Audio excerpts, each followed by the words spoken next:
Welcome back to Elite Growth Podcast, where we talk to the minds shaping the future of technology and innovation. Today, we have an exciting episode. Today's guest is Erick Watson, co-founder and CEO of Randamu, a company on a mission to make blockchain infrastructure safer, faster, and more secure through bridgeless multi-chain interoperability. Eric's journey spans big tech giants like Google, Microsoft, and to pioneering decentralized protocols. In this episode, we'll explore how Randamu plans to eliminate billions in the bridge-related crypto hacks, the growing pains in building new cross-chain standards, and the bold vision they're chasing in 2025 and beyond. Let's dive in. Erick, welcome to the show. And let's start with tell us more about yourself. Thank you so much, Kieran. It's really great to be here. I appreciate the opportunity. As you mentioned, I'm a co-founder of Randamu, and we're very excited to bring some new technology to market that we think is going to have a huge impact on the lives of users and hopefully drive favorable adoption of Web3 technologies in a way that enhances the security and privacy of individuals all around the world, as well as their autonomy and ability to manage their own assets. So thank you for the opportunity to share some of the work that we're doing today. Excellent. So can you go dive deep into what services and product Randamu offers? Yeah, you bet. So our flagship product is called Decipher Network. And the Decipher Network has a couple of interesting features that distinguish it from some other networks in the marketplace. The first and most foundational is our trust model. It's based on threshold cryptography. Now, you may have heard threshold cryptography or about threshold cryptography in other contexts, but to the best of our knowledge, we're the first company to actually employ threshold cryptography in a sufficiently distributed manner. There are some other companies that also use threshold cryptography for different purposes, but they typically manage all of their own nodes, which is somewhat militates against the whole purpose of threshold cryptography, which is to increase your security posture by sharding the keys that are used to conduct these transactions. So for example, in modern day bridges today, and we can think of several examples such as Wormhole and Layer 0 that have been susceptible to adversarial attack, one of the reasons they've been attacked as a weak point in the chain of value is due to the fact that they only have a single set of keys that make them a sort of a juicy target, you might say. Threshold cryptography changes that assumption by sharding its keys across a wide number of nodes. Some of our competitors have also done this, but they manage all of their own nodes, and in some cases, those nodes are identical, which doesn't effectively increase the security posture. What we've done, which is different than a lot of other firms out there, is that we have recruited a large group of associates that run enterprise-grade infrastructure and who are actually running their own implementation of our servers. And this allows us to have a much better, stronger security posture and make it much less likely to be vulnerable to attack by predators who would try to break in and steal the keys and affect the transactions that take place on our network. So that's the first sort of cornerstone of the technology is threshold cryptography. And then building on that, instead of just providing plumbing that would allow cross-chain transactions to occur between different chains, we've also added a coordination layer to Decipher Network. This includes conditional encryption and some basic cryptographic primitives that allow developers of distributed applications to employ some basic logic, somewhat similar to irregular expressions, if you're familiar with those from the Web 2 world. And so this allows a dApp developer to not only benefit from the foundational security guarantees that are offered by threshold cryptography, but also to be able to employ their own special workflows.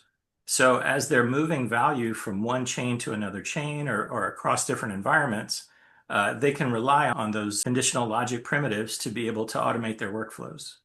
And then the third major area of innovation is with dynamic committees. So if you're familiar with how threshold networks work, they basically have to have a threshold number of nodes, thus the name threshold, to concur and come to consensus before allowing a transaction to go through. And many dApp developers want to create their own consensus networks. They want to be selective about who they allow into that network to be part of the consensus. And so that allows us to do some very interesting things, like say, for example, I'm a bank and I'm subject to the Securities and Exchange rules in the United States. Therefore, I may only want my nodes to reside in the geographical United States because I want to maintain some level of in terms of what is allowed to happen on these nodes. Or you may be in Europe subject to different rules there, and so you may only wish to have European nodes, or even nodes in your own home country, for example. Those are some examples of where these dynamic committees allow the dApp developer to set their own business logic.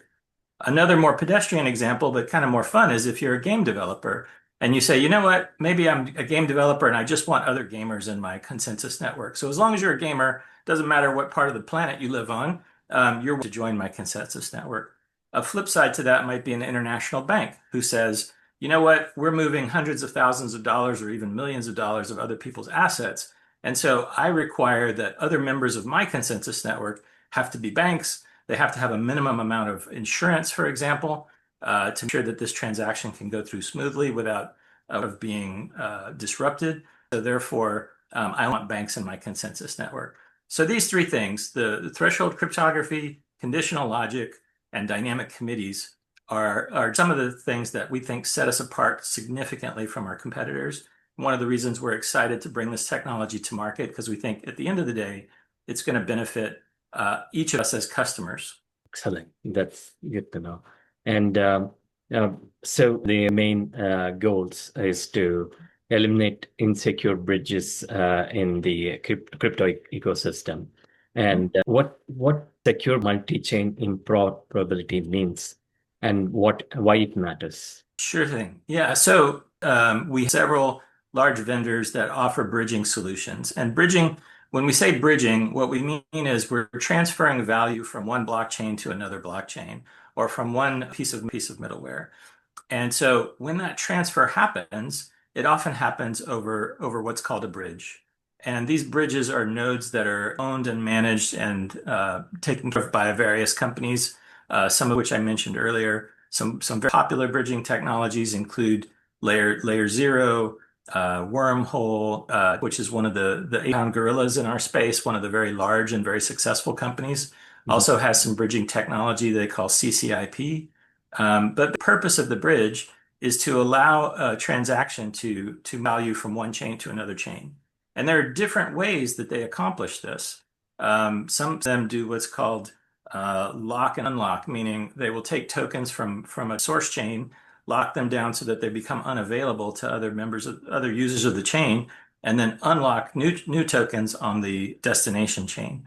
There's another method called burn and mint, meaning I will collect tokens from the source chain, burn them so that they're no longer available to be used by members of that chain, and then mint new tokens on the other chain as a way of transferring this value from chain to chain. And so, regardless of the method you use in order to conduct such a bridging exercise, you're subject to some base security assumptions, which is these bridges live, who's software, who's making sure that the transaction goes through successfully. And in some cases, we see two sort of extremes of spectrum. In the case of some vendors, they own and manage all of the nodes themselves. And so that you might say that they're subject to high degree of centralization, which is one of the reasons why we believe some of these bridges have been attacked, and successfully, I might add, because there's one company that controls that bridge. On the opposite side of the spectrum, you see some very decentralized bridging technologies where it's essentially permissionless, and it's sort of the wild, wild west. And the challenge we see with that is, as I mentioned earlier, not all of the dApp developers want to give their dApps complete unabridged permissionless activities because they want to be able to ascribe certain parameters that their application follows. And sometimes you can't easily do that in a fully permissionless environment because you literally don't know where a lot of these nodes are running, and you have no ability to control where what you want to select in order to run these transactions. And because of that, we think that represents the sort of the opposite end of the spectrum. And what we're trying to do is come up with a successful middle ground where not only do we have significantly higher security assumptions based on the fact that we're using a threshold network, but also we want to enable as yet unlocked and unknown types of transactions. So we want to have different job types. We want to have conditional logic so that these job types can be strung together into complex workflows, so that developers can control the end user experience end to end.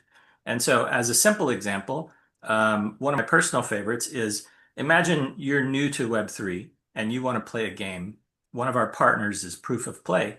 They have a very popular game that's based on Arbitrum called Nation. Now, imagine you're new to gaming and you're new to Pirate Nation and you don't know anything about Arbitrum. You just want to go play Pirate Nation. Yeah. Wouldn't it be great if you could go to Pirate Nation and say, hit the play button, and instead of you having to go purchase some Arbitrum, put it in your wallet, transfer Mhm. it to the game, go through 10 different steps before you can even start playing, wouldn't it be great if you could just say, I want to play this game? And then under the hood, so to speak, our technology will take a peek at your wallet and say, oh, by the way, it looks like you don't have any Arbitrum. Would you like me to go buy some Arbitrum for you? Or it looks like you have Solana. Would you like me to use Solana instead of Arbitrum to pay for this game?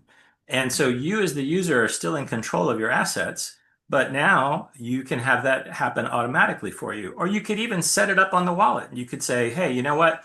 I don't care what token it uses as long as I get the best price. I want to play this game for the least amount of money. And so therefore, this will then go out, it'll look at a variety of options that are available, pick the cheapest one for you that has the lowest gas fees, and then move those tokens over accordingly so that your transaction completes. Because at the end of the day, as a player of this game, you really don't care about the tokens. You just want to have fun playing the game.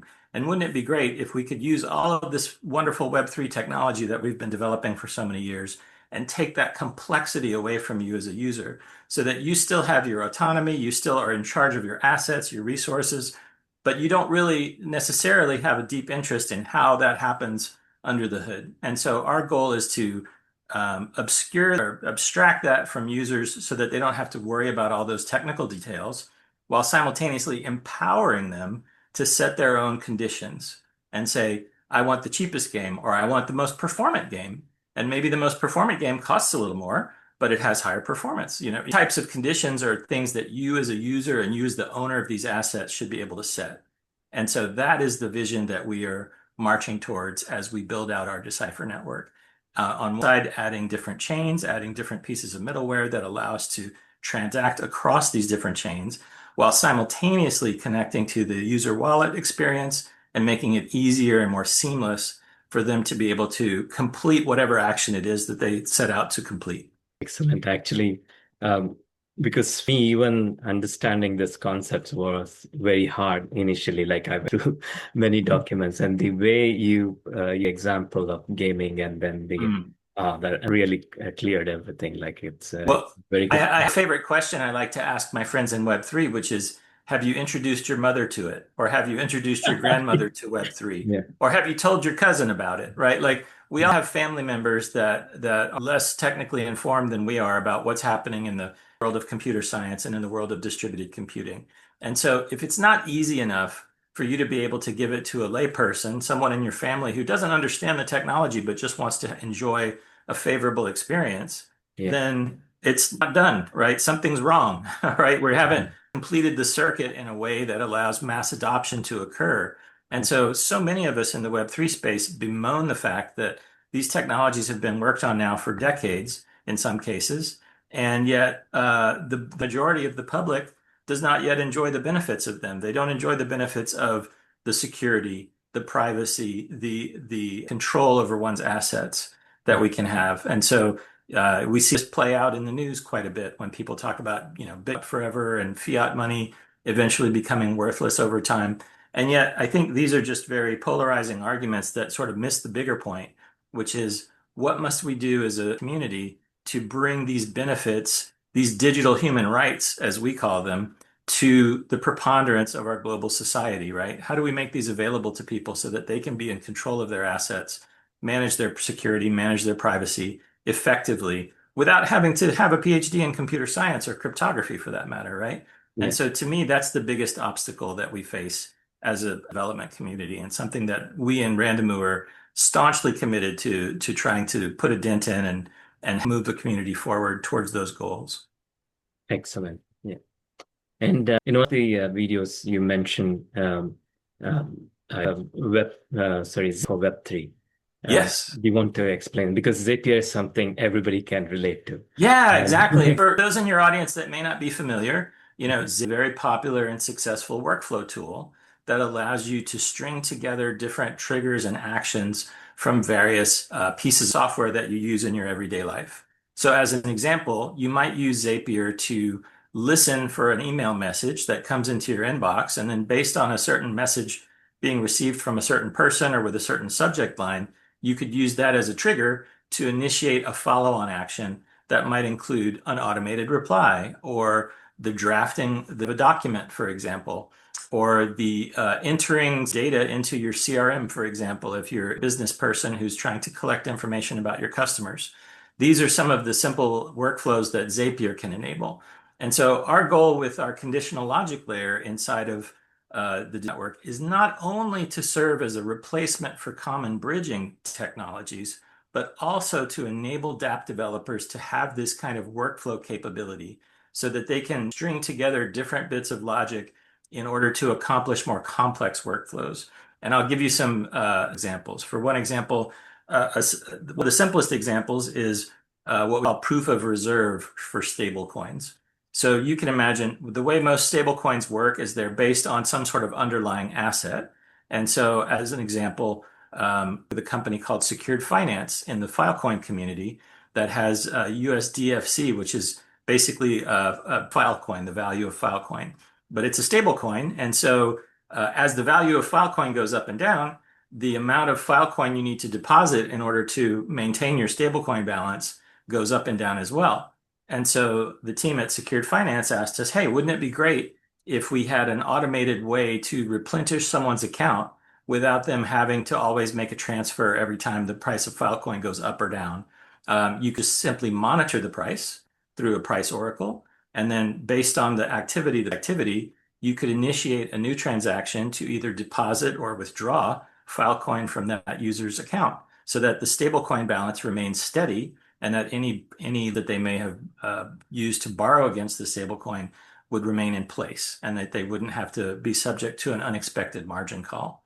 So that's a very simple example of how we can use conditional logic in Decipher Network to manage the balance in a stable account, as an example. A more complex example might include, imagine you're the CFO of a company that has several different tokens in its treasury. And so you want to manage your treasury operations. mhm, What CFOs who in that position do is they have at least three different kinds of wallets. They have what's called a hot wallet, a warm wallet, and a cold wallet.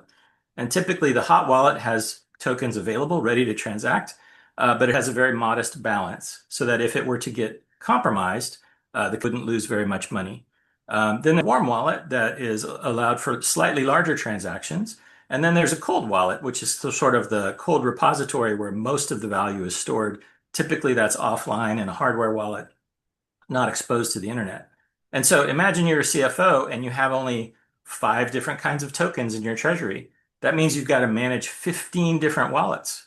And imagine how do you determine when to move something from your warm wallet to your hot wallet, for example? Is that when a certain level of a balance level is hit?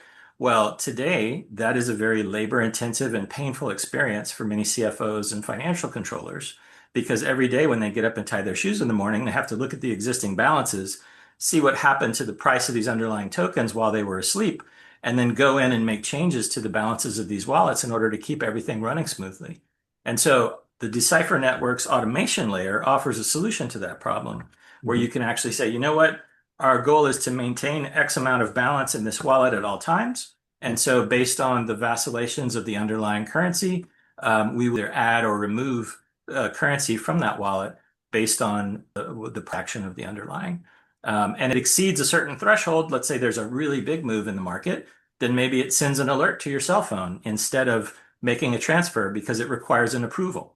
That would be an example of a kind of workflow that a user could set up using Decipher in order to better effectively manage their treasury. And so these are just some hopefully relatable examples that will make sense to your audience. But even simpler examples would be like some of my favorites are about journalism. A lot of people are attracted to the Decipher network because it has conditional encryption. And mhm, so you can do all manner of different kinds of encryption tricks, like having a dead man switch, where If you don't check in every so often, it will decrypt the contents of the packet and publish it on the internet, for example.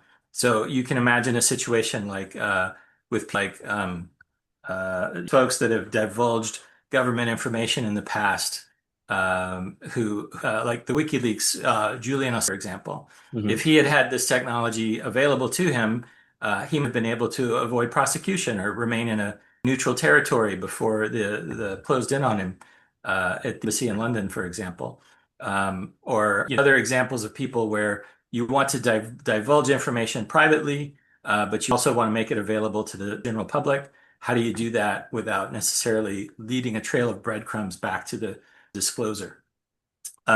Journalists embargo their articles because they want to get the jump on competitors and make sure that they have the latest press release.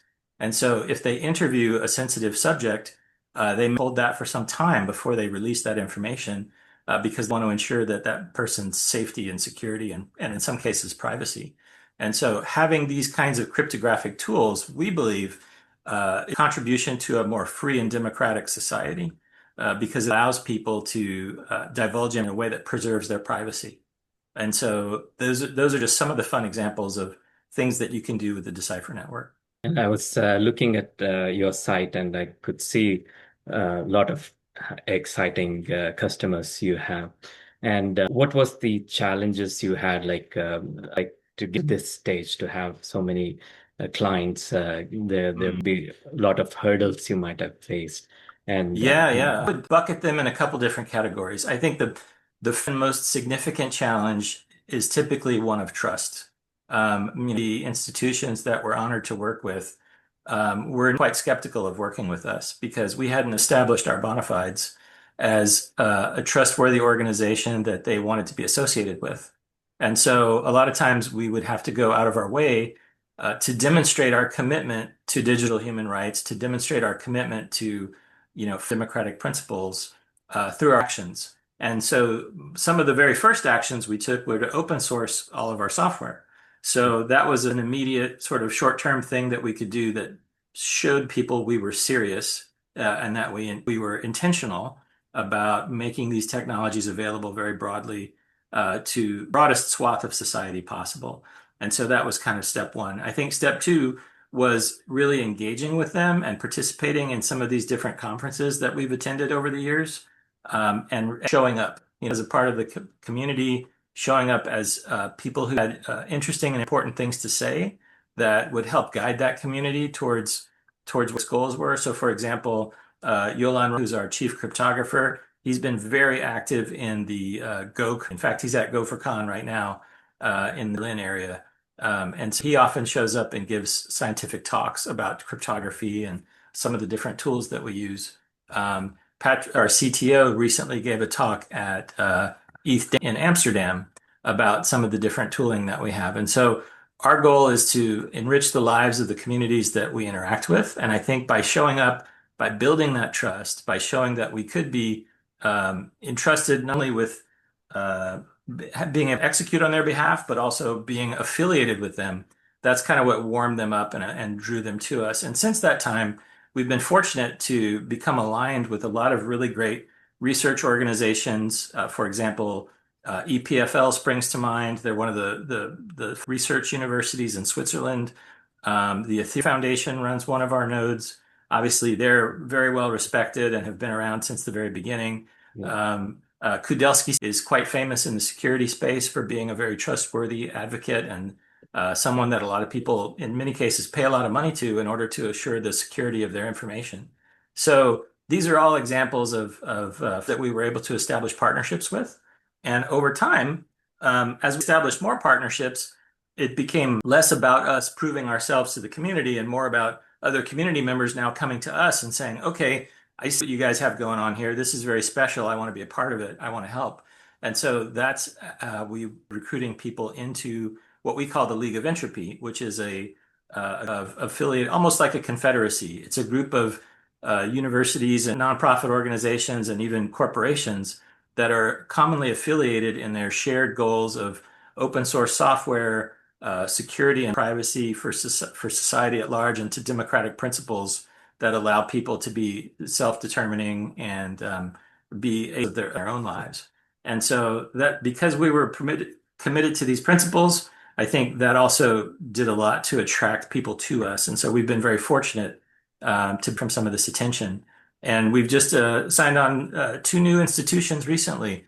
University Politècnica Catalunya, which is based in Barcelona. They're a preeminent research university in Spain, as well as the Chengdu University of Information Technology based in Chengdu, China, another research institution. And so we're very fortunate to work with some brilliant scientists and people who are shared interest in these principles. And so we're glad to be able to serve as kind of that community and try to continue to grow it and make it healthy and smart governance principles so that everyone can have a voice and be heard and participate. Excellent. So for you, lead and everything, it's through the community and the work you have done. And you mentioned about League of something. I can't. Oh yeah, that's so the ARC got their start before the Decipher network existed. ARC got its start working on another network called DRAND, which is short for distributed randomness. And so, unlike Decipher network, which has many different features and functions, DRAND only served a single function, which is to provide publicly randomness every seconds.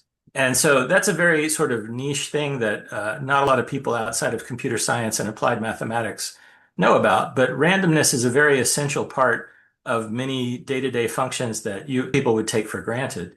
And as a computer scientist, it's very difficult to instantiate randomness from a deterministic machine like a computer.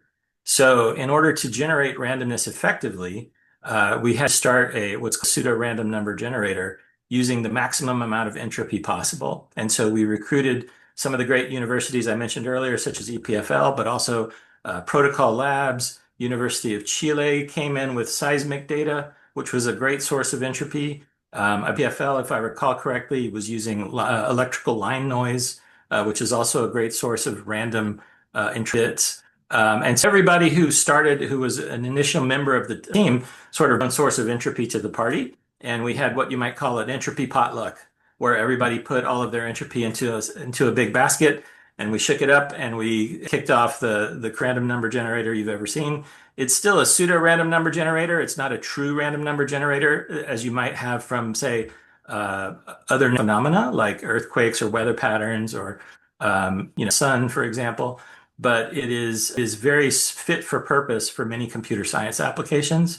And it is the basis of not only verifiable randomness, but a lot of processes that are based on that. Important to ensure non-biased, such as sortition, for example. Sortition is basically like choosing. And so we have customers, nonprofits like Social is a nonprofit based in Switzerland that delivers universal basic income to impoverished families in Sierra Leone. And as you might imagine, there are more impoverished families in the world than organization has money to give. So how do they assure that that money is allocated fairly among a wide swath of worthy recipients? They process called sortition, and they base it off of DRAND randomness, and they publish the results publicly so that people can see that these people were chosen at random. There was no bias. The cohort of recipients will be chosen in an equally random fashion. And so it helps build trust in the process because people can actually see the results. And if you go back all the way back to like ancient, for example, and other cultures, even in North America, the is famous for this, for using sortition in their governance here among first tribes here in North America. And so these are primitives that I think many of us who live in the West take for granted. And so fortunately, with today's macroeconomic climate, more and more people are talking about that and having more productive discussions about how to re-inject some of that randomness and some of that sortition into our public lives. And so we're play a small part in helping to that about. So where's the next 12 to 8 months, and what does success look like in 2026? Great question. Thank you. It's I think for right now we're in a deep execution. So we're trying to bring the benefits of this technology to as many different wallet holders as possible.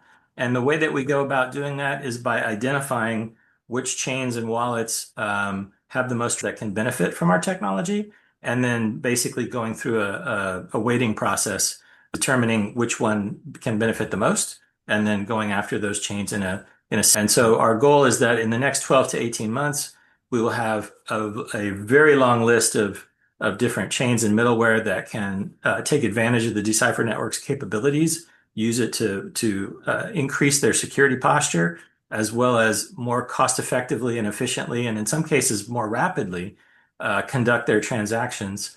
And then the same being true for the wallet holders. We want people to experience less confusion, less chance for clerical error and misconfiguration in their wallets, to have more of these processes automated in a way that is protective of their interests and their assets and allows them to roll transactions back and approve things before they happen when it makes sense to do that. So we look forward to onboarding not only new chains, but also new dApp developers who want to bring these kinds of capabilities to market with us. And so now it's everybody are talking about AI and it's disrupting all the markets. And how do you see in your industry how AI? That's a wonderful question. I think, today, most are, shall we say, sandboxed in the sense that they are, circumscribed by that they consume and their ability to affect change in the real world. And so the experience that most of us have with AI today is we may have a chatbot-like interface through a GPT or a Claude Anthropic sort of interface where we type in a question, receive an answer, or receive a generated as a result. But we expect these AI will be able to make change in the real world. They're going to be able to spend real money from people's wallets and credit cards and other types of currencies, and they'll be able to take actions on behalf of their owners.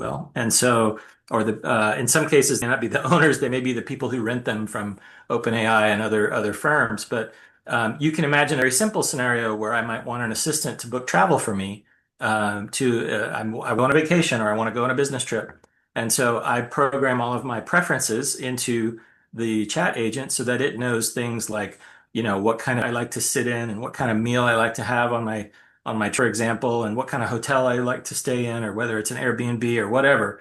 And so all of those preferences would get loaded into a profile somewhere, and we would enable these AI agents to perform these tasks on our behalf. Say, go find me the least flight from A to B. Get me meals, my dietary requirements, for example. And so these are things that AI needs to solve sort of a last mile problem, if you will, because I think a lot of AI can already begin to perform some of these functions that I've just described, but typically they haven't yet sort of broken the barrier and order the plane ticket or purchase the meal or book the reservation, for example. And so we think that with Decipher could play a very fundamental role in enabling the kind of transaction to occur. Because if we can see the coordination layer between those agents and other pieces of in the real world, such as people's cryptographic wallets, for example, then we can have all of our security guarantees to bear on this. But then there's a ton of other things we can do, such as verifiability, right? People often complain about among AI agents or misrepresentation or sometimes just false things that it says, for example. And through a combination of getting good Oracle data in, as well as using technologies that are incumbent in threshold networking, we can actually verify the truth or falsehood of a given statement, and thus bring a degree of reliability and certainty and honesty for these AI technologies. So even though we don't present ourselves as an AI company, just because that happens to be the very fashionable thing these days, we still think we have a very fundamental role to play in how AI unfolds in our world and is able to act on our behalf in some important transactions. Yeah. And within your organization, for different teams or the development team, are they using any the productivity, improving the Yeah, great question. So we've all been dabbling with to varying degrees.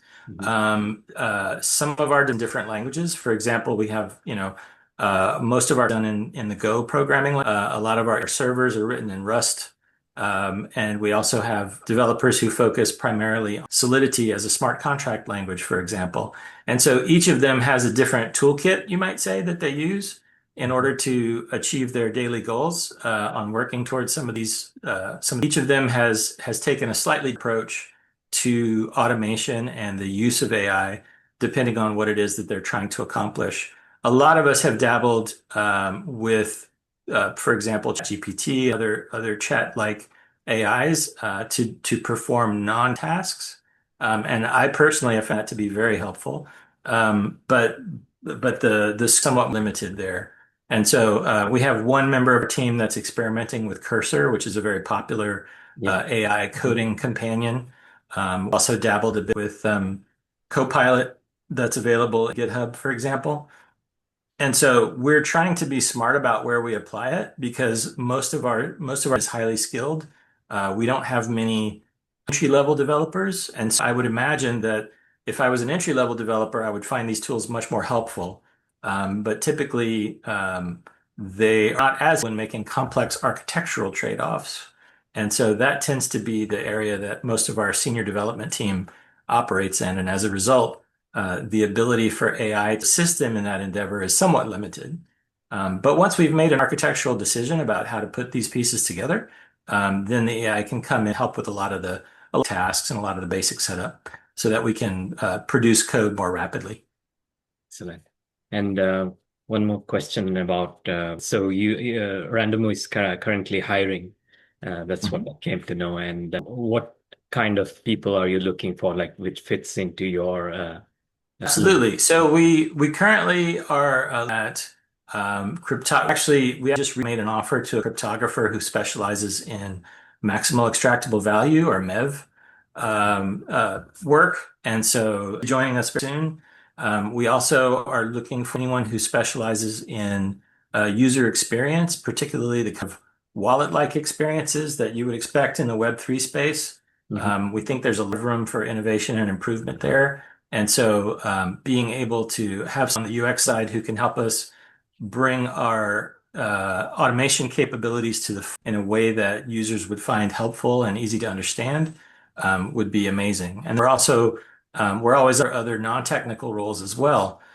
We've got some assistants of different firms who are helping us with marketing, for example. We have some agencies of record in both marketing and PR and developer relations.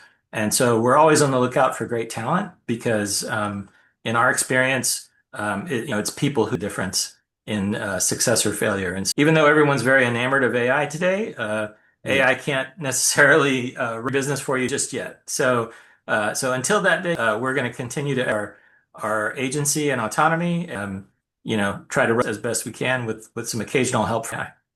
Okay, excellent. So I want to get into the rapid fire. Sure. One book that changed your life.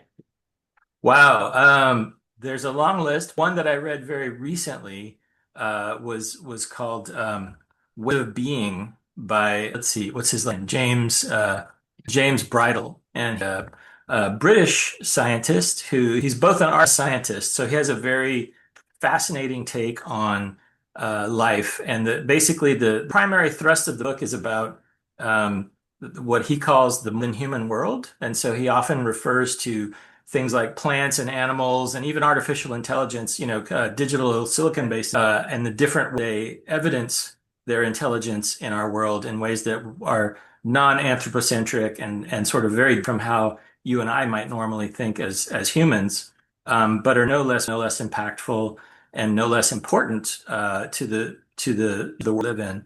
And so that was very sort of awe-inspiring and eye-opening.